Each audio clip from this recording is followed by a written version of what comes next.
Like this show and want to make your own? Let me tell you about Anchor.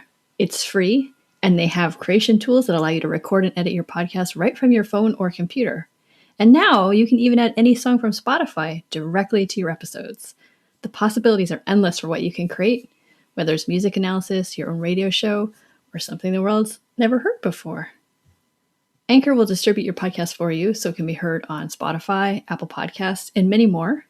And you can also make money from your podcast with no minimum listenership. It's everything you need to make a podcast in one place. So download the free Anchor app or go to anchor.fm to get started. Hey everybody, this is Carrie from the Vocal Fries. Today we have a special bonus episode that we're releasing to everybody. These bonus episodes are normally only released to our Patreon subscribers at the $5 a month level. But we thought, hey, maybe you guys would like to hear what they actually sound like. Anyway, I hope you enjoy. Thanks.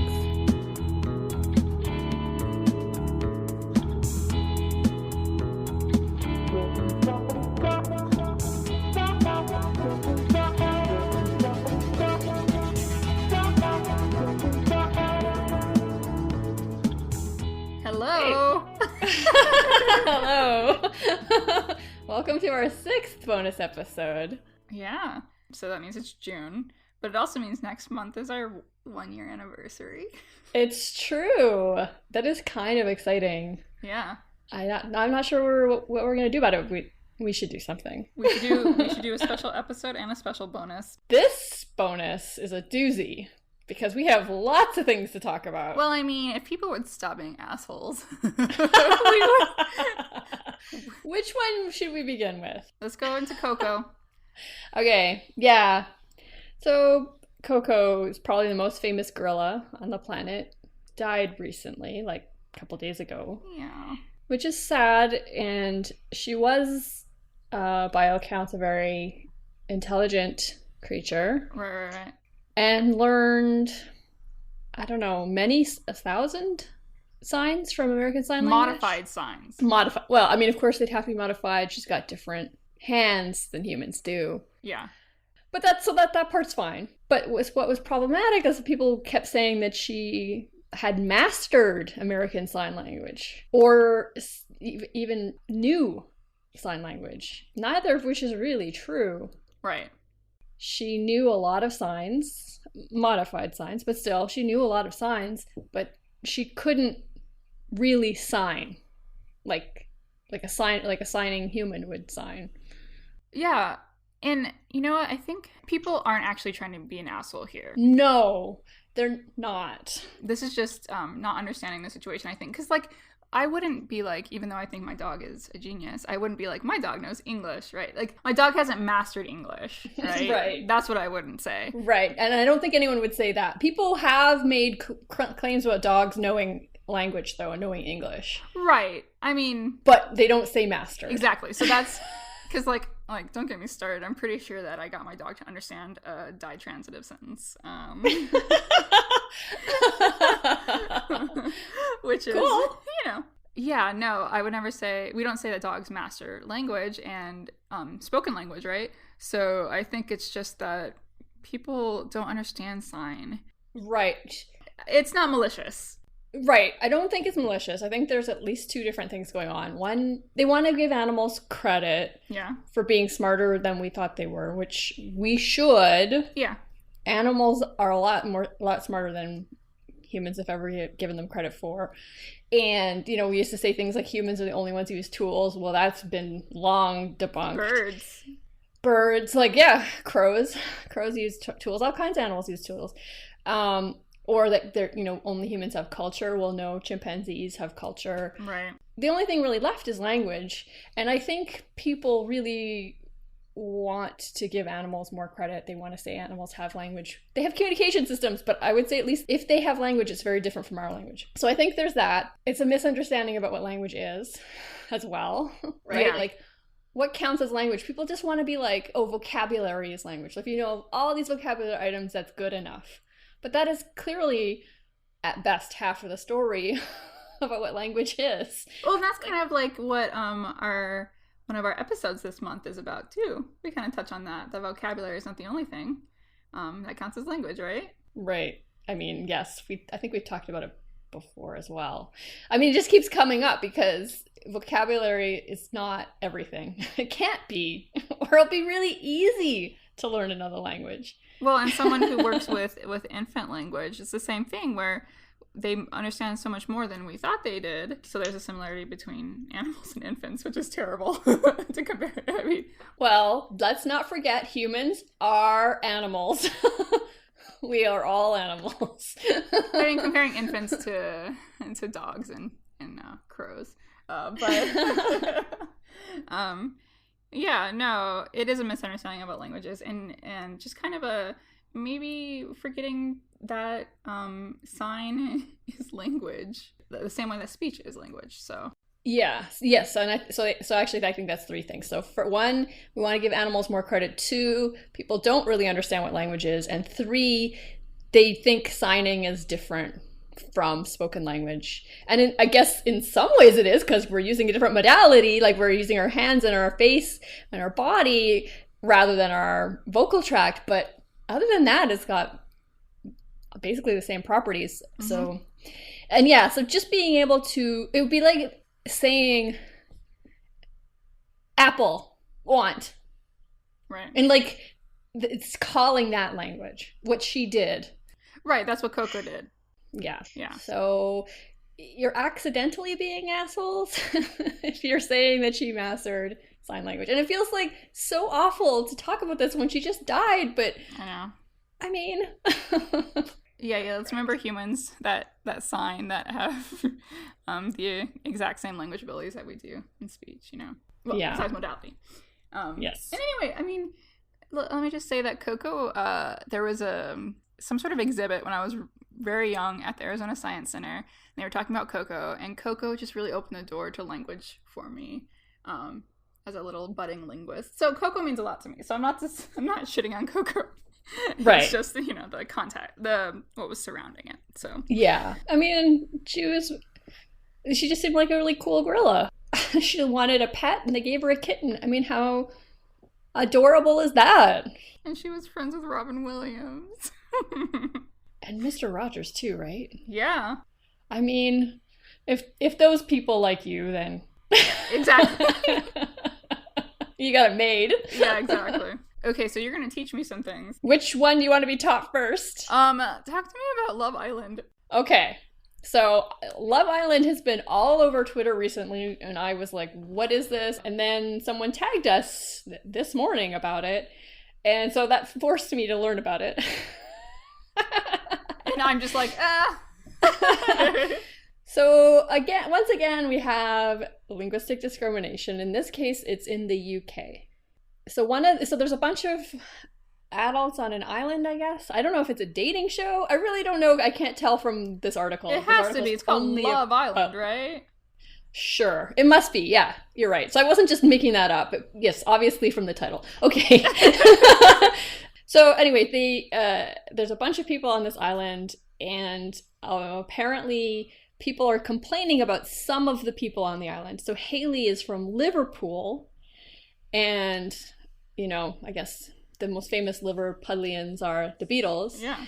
But her voice has been called annoying, cringeworthy, and someone said that it makes their skin crawl because she's from Liverpool. Is that specifically about that? Is there any like gender stuff happening there too?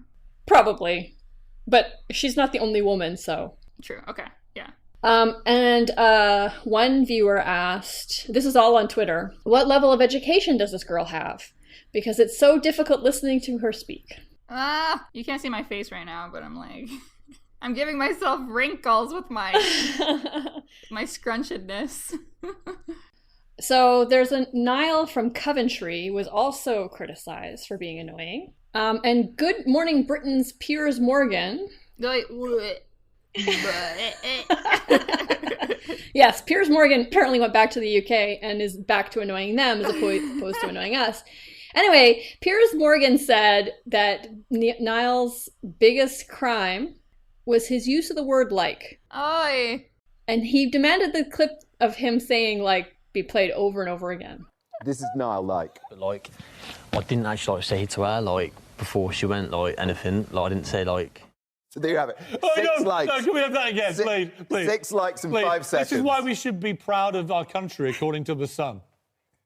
But, like, I didn't actually, like, say to her, like, before she went, like, anything. Like, I didn't say, like... And then, apparently, he mocked his West Midlands accent by doing an impression that was actually, like, the wrong region. I like anything, right? I like me old eye going, all right, me old eye. He's the most lovable person on it. I can't wait to, like, get at him, like, is she got a kid up, a kid, what a... But specifically, that region is associated with farming. So, that's interesting. The London Calling episode, we talked a little bit about how there's a lot of classism in the UK, which I didn't know at all. I always assume that people are better than us here in America. No, I mean, no. People are the same. It's just the way things play out are different. So there's a whole lot of racism in the UK as much as here. It's just in the UK it tends to be more anti-Pakistani. Right. Or in Canada, it tends to be very anti-native. So it's everywhere. And classism exists here too. We just, in our minds, we often conflate it with racism, but there is also classism against white people too. So we just don't think about it as much as we should. In the UK, it's very obvious though. You couldn't pretend it didn't exist there. I mean, they have a monarchy still. No, that's true. That is definitely true. It probably does help prop it up. I guess now we need to actually watch it. I don't know. Someone on my Twitter feed was like just live tweeting it yesterday, and I was like, I don't know what this is. And I guess my curiosity did not get the better of me because I just ignored it. Yeah, same. There were people, clearly people were interacting with each other in sort of in a dating game kind of a way, and my brain turned off, like, okay. Okay, and then the last thing we were going to talk about... Donuts. So, Dunkin' Donuts, probably one location. I would hope it's not up from corporate. But anyway, Dunkin' Donuts offers reward to customers who inform on employees not speaking English. Oh, no. Yeah. Yeah. Do we know what what state this was in? Not that it matters. Baltimore. So Maryland. I'm guessing this is I'm sure they hate any language that isn't English, but I'm sure it's related to Spanish. I assume it's got to do with Spanish. I mean, that's usually the case here in the United States. That seems to be the one that really gets people angry. Although, if people are speaking, say, Diné Bizaad or Navajo, they'll get yelled at too, and the person won't know that they're speaking an indigenous language. They'll still think it's foreign. Right. Or Arabic also gets people head up. Yeah, absolutely. Still. So, but this doesn't say, but my guess is that you're right. It's probably got to do with Spanish. But it really could be anything because there are people from all over the place in Maryland. So this reminds me, when I taught, I would give this little get to know you assignment where I was like, tell me your language pet peeves. Do it. Let's get it out of our system. And a lot of people would write something like, I don't like when people speak their language because I assume they're talking about me. That is some weird paranoia shit there. Yeah. And it's not just one person saying it. It was several people that would kind of say the same thing, the gist of it. They feel uncomfortable not knowing what someone else is saying because it might have to do with them. And 95% of the time, this is not going to be the case. Right. And 5% of the time, they might actually be saying nice things about you. You just don't even know. Yeah, I know. I mean, there are times when I whisper because I want to say something like, that person over there has the most amazing whatever. Yeah. Exactly. But most of the time people are talking about themselves. Or they're talking about what happened last Thursday with their friend coworker, whatever it is. It's yeah, that's what I mean. They're talking about themselves. They're talking about what matters to them. You are very unlikely to matter to them. I know. It's kind of like when, mostly men, but women do this too, get worried that their gay friends have a crush on them. Mostly it's not about you. I mean, there might be one case of that happening, but come on. And it's funny because, like, I have this problem too, where I assume that more is about me than it is. But it's like this anxiety thing where I'm like, did I hurt someone's feelings? Or like, you know, did me having to cancel, like, destroy their year kind of thing? So like we all have this tendency, but I'll never understand, like, extending it to this asshole level where you're like, don't want people to live their lives. Well, also, I mean, I don't know, maybe it's a function of being here, but if you're in Vancouver, you're surrounded by other languages all the time. You just almost can't escape it.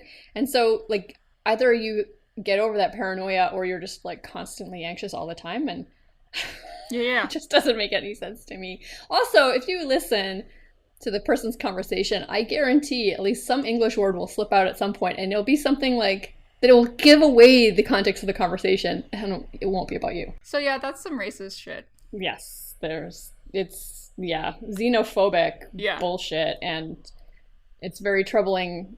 It's always troubling, but it's especially troubling right now. You know what we should be thinking when we hear other people speaking their language, besides maybe, like, nothing, like this just normal, is, wow, I really wish I knew another language. Yeah, or hey, maybe, wouldn't it be cool if I could figure out what they were saying? Yeah. This is a thing. I don't usually compliment linguists. But this is what I like about linguists, is that they really do like to hear other languages. And... Yes. They're still, obviously, I mean, we're still humans, so we still have a lot of bias and problematic things that are baked into us, but we're, for the most part, not anti-language. And if you are, you really shouldn't be doing this. Yeah, I what are you doing with your life? Yeah. Well, that's good. So, yeah, I will talk to you guys next month. Yes, with something special, maybe. Yeah, maybe. All right. Bye. All right. Bye. The Vocal Fries podcast is produced by Chris Ayres for Halftone Audio. Theme music by Nick Granum. You can find us on Tumblr, Twitter, Facebook, and Instagram at Vocal Fries Pod. You can email us at vocalfriespod@gmail.com.